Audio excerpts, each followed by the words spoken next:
Share করছি। আমি যেভাবে ইংরেজি শব্দ মনে রাখি, একদম সহজ উপায়। বাংলা থেকে ইংরেজি নিক্ষেপ করা, তো দেখা করা, সাক্ষাৎ করা, মিট, পান করা,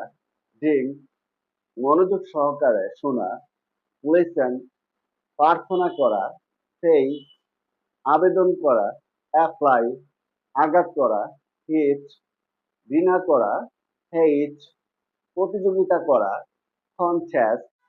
পরিদর্শন করা, ভিজিট, বহন করা, ক্যারি, ত্যাগ করা, লিভ, টাটা,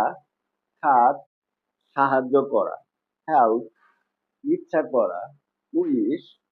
চিন্তা করা, থিঙ্ক, পরীক্ষা করা, টেস্ট, শিক্ষা দেয়া, টিচ, মান্য করা, অবেই,